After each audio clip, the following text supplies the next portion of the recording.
Hello, dear soul family. Welcome to the Meditation Mama podcast. I'm your host, Lindsay, mama to 3 amazing children and founder of the Meditation Mama Company. On this show, we talk about parenting starseed children, spirituality, motherhood, intuition, and shifting paradigms to create a new way for the new earth. Once a month, I also release a free bonus episode with a channeled meditation that you won't want to miss.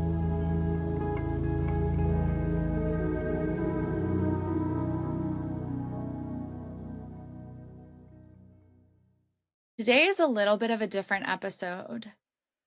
I have been very much guided to share the story of my first year of motherhood, which was by far one of the most transformative years of my life to date, and very much share my learnings and lessons that I received that year with my amazing little starseed Hudson, lessons on intuition and self-worth and self-love. But before I tell you my story, I want to let you know that a piece of this for me was postpartum anxiety.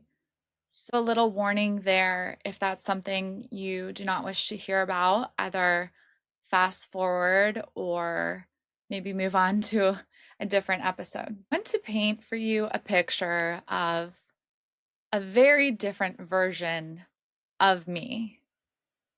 Lindsay, we'll say 7 years ago when I was pregnant with Hudson, I've always been connected to my intuition, but it was quite muddy 7 years ago. I would get hits of inspiration or knowings, and when I followed them, things would just turn out beautifully. But often my ego was really running the show. So a piece of this for me was I would lovingly call myself a type A personality. And sometimes I would go so far to say, yeah, I'm a control freak, because I was. I would try to control what people thought of me. I had a lot of people-pleasing tendencies. And as an empath, as most of you listening probably are, we can feel what other people feel about us, and we just want everyone to feel comfortable. And so you can kind of morph and be a bit of a chameleon with other people if you're not careful. And I did that a lot. I would try to control other people's perceptions so I was well liked. I had a lot of body issues where I'd try to control and restrict my body to make it look a certain way with calories and workouts. I just had a lot of control issues, and it really stemmed from a desire to feel safe, is what it all came down to, and a lot of fear underneath that. So I just want to paint that picture for you. Now, knowing that, imagine how I prepared for pregnancy with my first little starseed. I very much prepared for it as I would for a job. I read all the books, joined all the parenting Facebook groups. I did an infant sleep training course.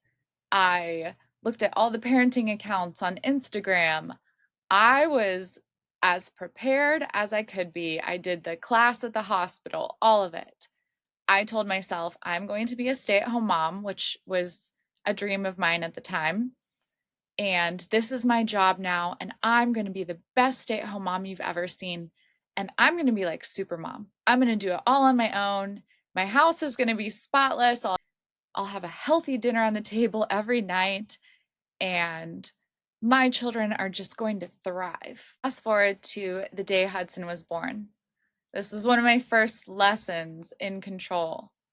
He was born 10 days early, when everyone I knew who had had a baby was late or just before their due date. Nobody I knew was having babies that early. I would have never expected that.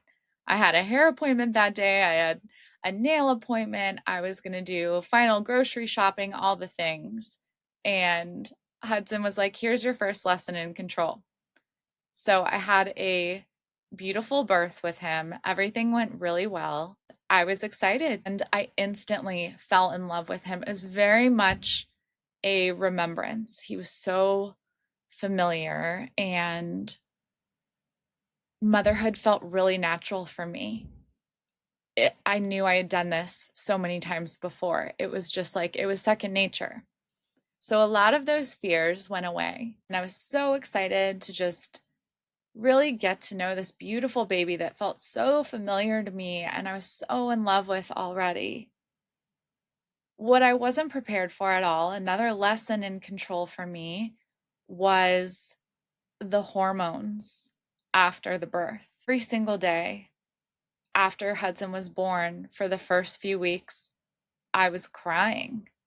And the night sweats, I was sweating every single night. I later learned as a postpartum doula a few years ago that there's an old saying, you have to pee it out, cry it out, or sweat it out, because the hormones have to come out some way.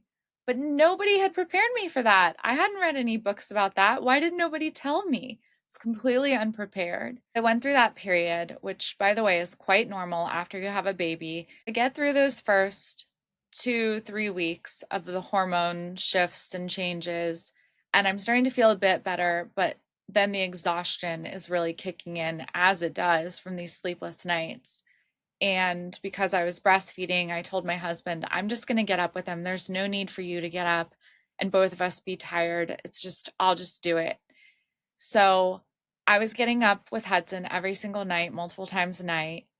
And I started to become consumed with just intrusive thoughts of horrible things happening to Hudson, this child that I was so in love with, and just horrible thoughts of, what if I fall with him down the stairs? Or what if we get in a car accident?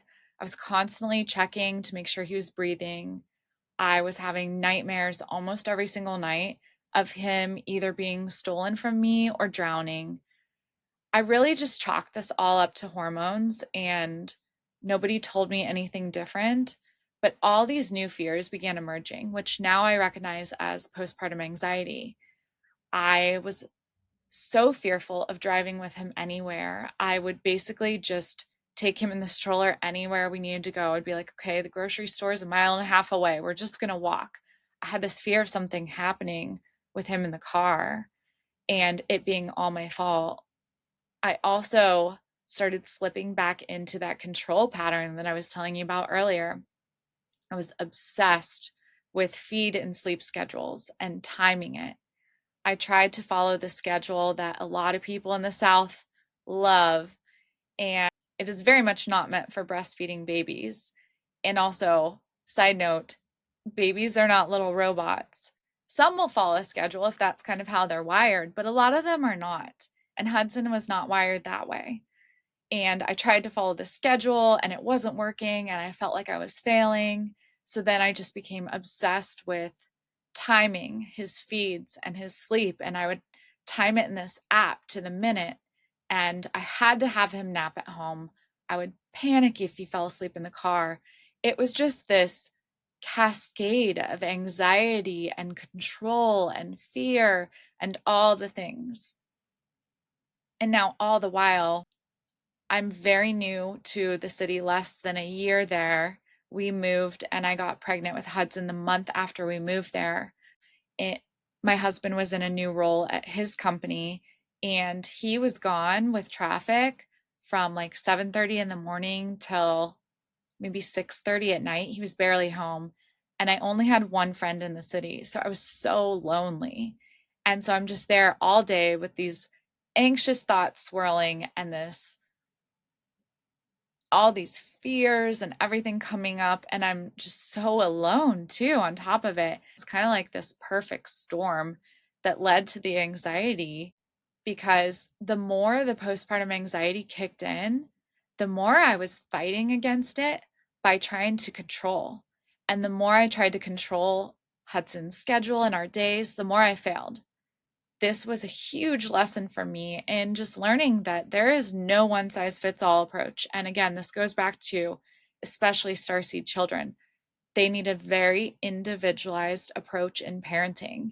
And No book is probably going to tell you that. A lot of these books, in fact, are going to share this is the way it needs to be done, and this is what works for the majority of the kids. And I'm here to tell you that you have to follow your intuition with your child. And instead of forcing them to fit into a box, you have to go with what you are intuitively feeling. And you are very much connected to your child and their higher self and your higher self, and go with what you're intuitively feeling is best versus the advice that people are definitely going to want to give you, because that's what they do when you are a new mom. People will just give you advice at I had a woman give me advice at CVS at the checkout that was completely unsolicited and not helpful at all. Just knowing there is no one size fits all approach for these starseed babies, these starseed children, all of it. My intuition was very much telling me with Hudson, he needs to sleep on you to feel safe for some of his naps. He needs to eat maybe every 2 hours instead of what the books are saying, 4 hours, 3 hours, and very much telling me you need to be around people to feel good again. But I was just fighting all of this. This was a massive lesson for me to learn and integrate as a mother and just as a person. This all came to a head for me in month 4.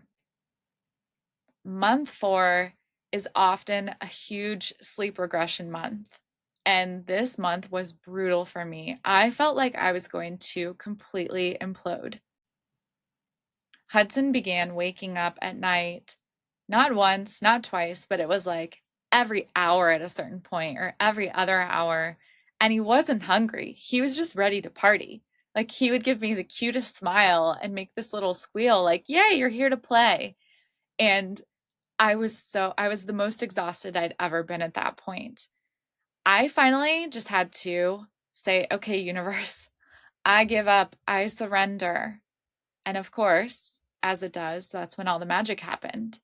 I finally stopped trying to control everything because I realized that babies are always going to have a surprise up their sleeve. And guess what? Our starseed kids are always going to have a surprise up their sleeve for us. My husband saw this and recognized I very much needed help and offered to help me at night. And we got through that month.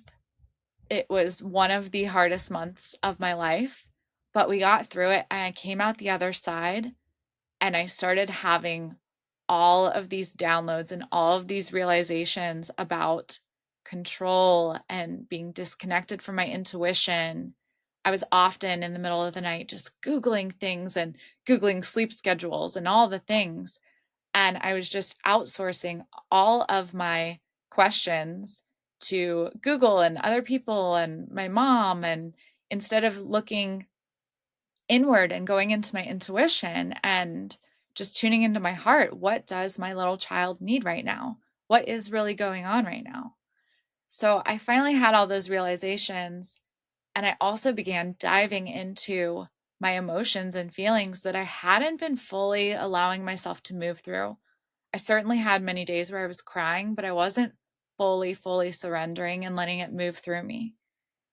This was the beginning for me of journaling again, which is something I've always done to process emotion and feeling, and something that's always felt really good for me as someone who is creative and someone who loves all forms of communication.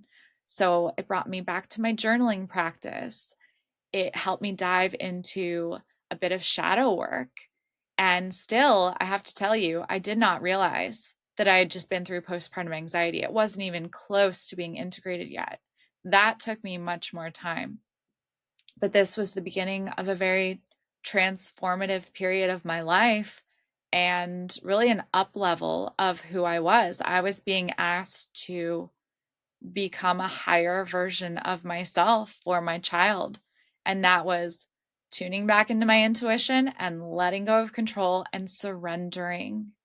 So by month 5, the sleep regression ended. And to my amazement, Hudson started sleeping a solid 10 to 11 hours pretty much most nights. I was really finally coming out of this newborn postpartum anxiety haze and, like I said, reconnecting to my intuition.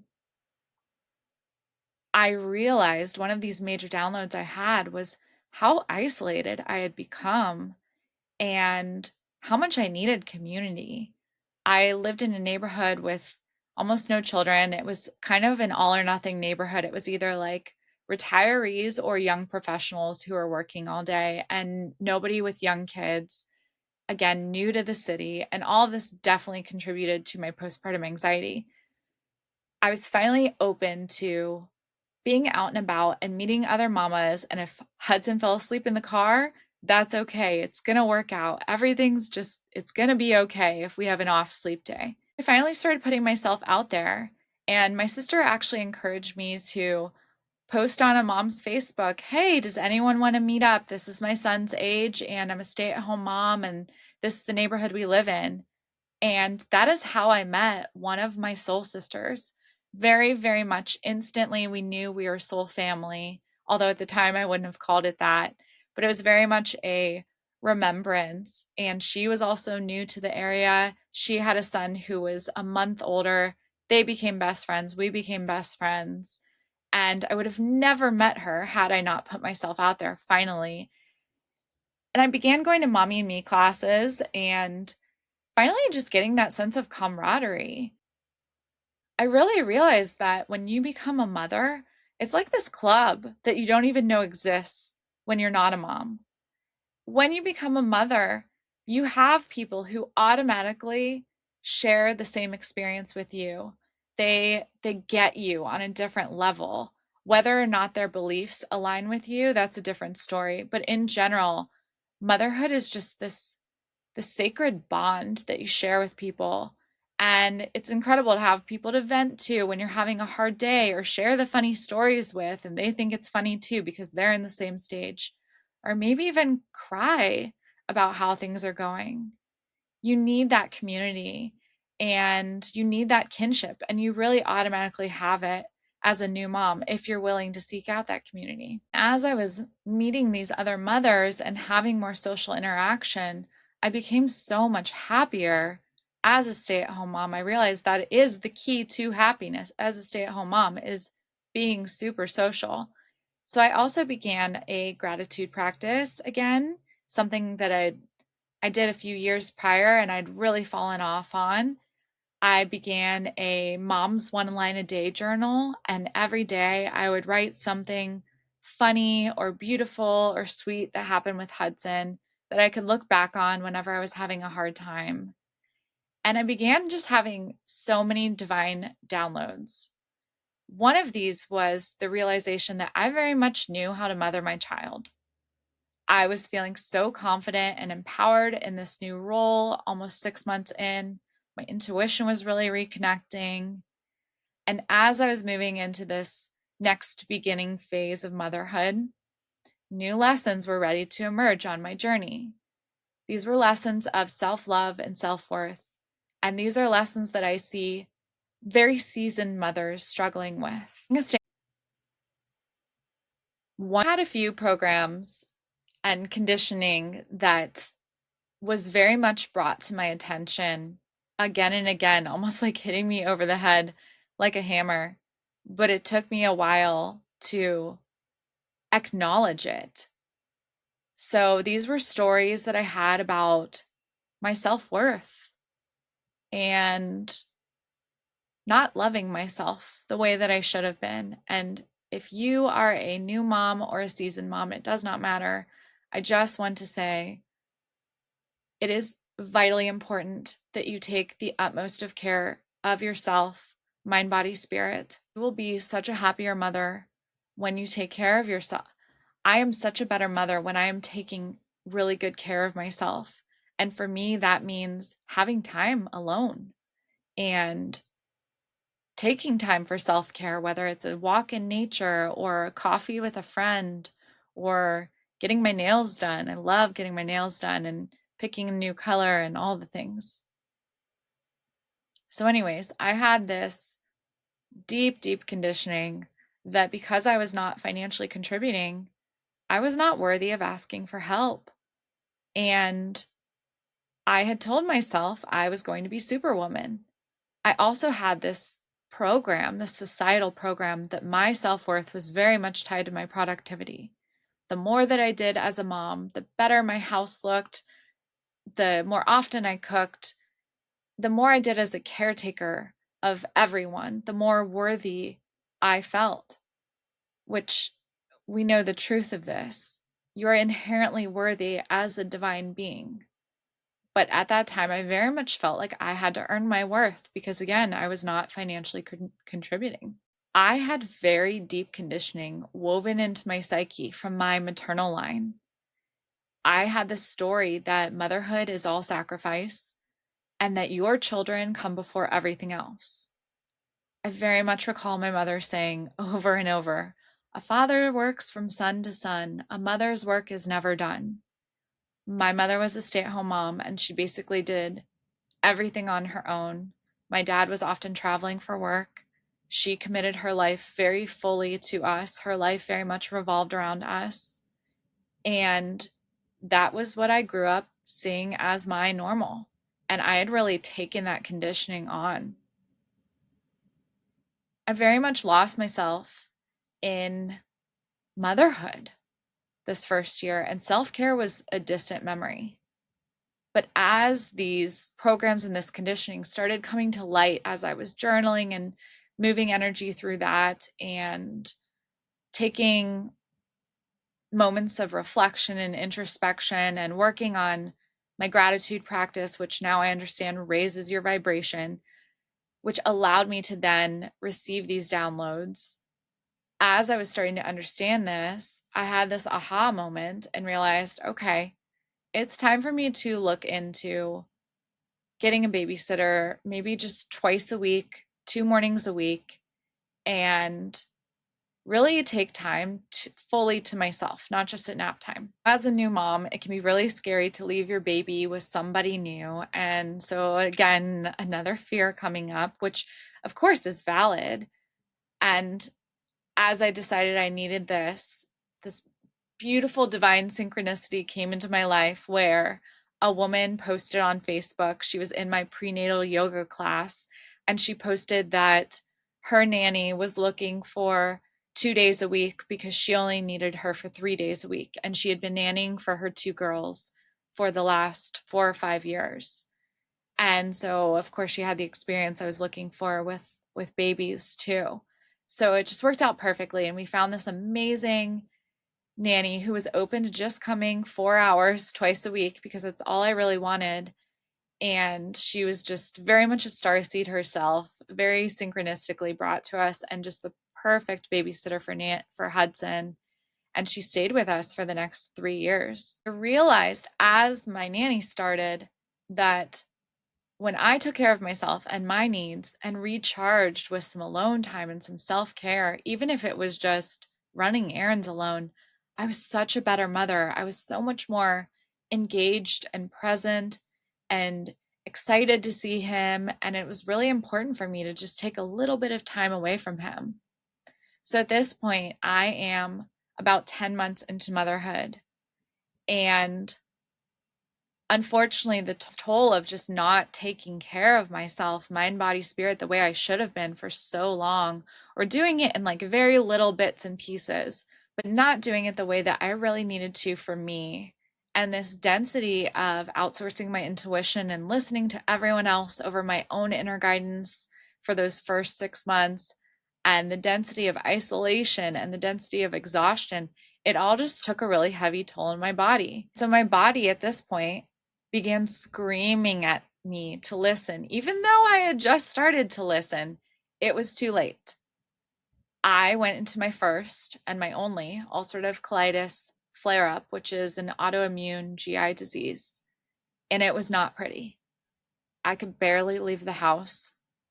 I was constantly in the bathroom while sweet little Hudson was just crawling around, trying to entertain him, but constantly going to the bathroom. And it was a full month until I could get a colonoscopy and get a diagnosis and see what we needed to do to get this under control. And this was a massive, massive wake up call for me because my body was screaming at me to listen. I had no choice. I had to listen. I had to rest. I had to take time for self care. I had to slow down. And I really had to let go of this desire to be superwoman and start asking for more help. Not just from this new sitter that it had been helping me, who was such a godsend, but I had to ask for help from my husband, even though I really didn't want to. I had to ask for help from my new mom friends. Again, I really didn't want to, but this was the beginning of me just peeling back another layer and understanding that asking for help is not a weakness. It's actually very much a strength. And, I don't know if you've ever read the book by Louise Hay. It's called You Can Heal Your Life. It's a great reference for what I'm talking about. But she speaks about how there's always a spiritual connection between every disease. And for me, this was very much the perfect storm of physical exhaustion combined with this lack of self-love, this lack of self-worth where I hadn't felt worthy to ask for what I needed, and then giving my power away, not listening to my intuition for so long. And so this solar plexus issue of not feeling worthy enough, not loving myself enough to take care of my body, and not listening to my intuition the first 5 months of motherhood, it manifested in the physical. And because I hadn't been giving my body the rest it needed, my body was like, all right, next lesson, here you go. So ultimately, this was all such a gift. And I'm so thankful that this all happened my first year of motherhood. This first year of motherhood was one of my biggest initiations. It was such an interesting juxtaposition of being so in love with my child, just feeling true, full, unconditional love, while also often silently drowning. I would not trade this for anything because I know these were necessary experiences and events that needed to happen for my highest good. And I'm so grateful that Hudson was there to help me through it with his beautiful little smile and his just sweet little personalities, funny little personality. He was the perfect child to help me work through it all. And also having these very familiar past life connections with him, I think made it even easier. After being diagnosed with ulcerative colitis, I had to work really hard on keeping my physical body healthy, resting when I needed rest, making sure my emotional and my energy bodies felt good too, because it's all so interconnected. And it wasn't until much later that I could fully connect the dots with what had transpired and just comprehend this whole first year of transformation, these lessons of intuition and community and self-worth and self-love that I've really been able to carry into my entire motherhood experience and also just my life going forward. Between this heart expansion, this heart explosion of your heart chakra that happens after having your first child, between that and all of the lessons and all of this shadow work that I began going through, all of this deconditioning and peeling back the layers of programming, this first year of motherhood was a huge catalyst in my spiritual awakening. I'd begun getting interested in spirituality the year before, just a touch, because my aunt, who I never met, who passed away before I was born, began coming to me in my dreams. And I couldn't shake it. I had to know if that was really her or if I was just making up these dreams. I needed proof. And so when I was pregnant with Hudson, I had my first psychic medium reading, and the woman confirmed to me very clearly. My aunt came through quickly and confirmed to me everything that I had been wondering. And she also talked to me about how Hudson and her were together on the other side. And she was very much with him until he was to come Earthside, which was just so beautiful. So I know that he had a hand in that very beginning of my spiritual awakening, along with, of course, my soul. But this whole first year of motherhood was just a massive catalyst for my spiritual awakening beginning. And I will do a whole episode on this because it's been a fascinating, fascinating awakening. Some people, it's like overnight. For me, it was not that way at all. So I will share about this in another episode, but I just want to leave you with this. So if you are planning on having children soon, or you're a new mom, or you know someone who's a new mom, I just want to leave you with this parting guidance for your first year. Wholeheartedly believe that everyone needs to be taught that motherhood is an initiation and birth is a portal to a completely new version of yourself. So instead of reading all the books on how to take care of your baby, just trust your intuition and trust your inner knowing, and know that you have very likely done this many, many times before, and know that you are going to know exactly what needs to be done. And of course, find people that you trust, that are on the same page with you, that are aligned with you in terms of motherhood and parenting and having a baby, who can give you guidance when you do need it. But really trust your intuition and focus on all of the ways that you can take care of yourself, mind, body, and soul, when that baby arrives. Focus on creating community, ideally when you're pregnant, and join a motherhood group as soon as you have that baby. Go to Mommy and Me classes. Even if your baby is brand new and too tiny to actually do anything, go to them for you. Build your tribe and ask for help. Lastly, make time to get to know this new version of yourself. And also this new version of you and your partner as a couple, because you will have a massive shift there as well. And each baby really is this portal to a new version of yourself. So after every child, it's so important, make time to be alone for introspection, journaling, meditation, a long bath, whatever it may be. Just be in your own energy and get to know this new version of you, this new, better version of you. And tomorrow, I will be sharing affirmations for motherhood, for self-worth, self-love, things that I still use for myself and I wish that I had as a new mom. Oh, I wish I had them so much. So please share with anyone that you think could benefit from this. I also have a postpartum anxiety meditation on my website, themeditationmama.com. And this is a fantastic meditation that came through that, again, I wish I had when I was a new mom experiencing postpartum, and also as a third-time mom when I experienced postpartum. Lastly, if you sign up for my newsletter on themeditationmama.com, you will receive a very special meditation I created called the Self-Love Meditation. So check all of this out and let me know what you think.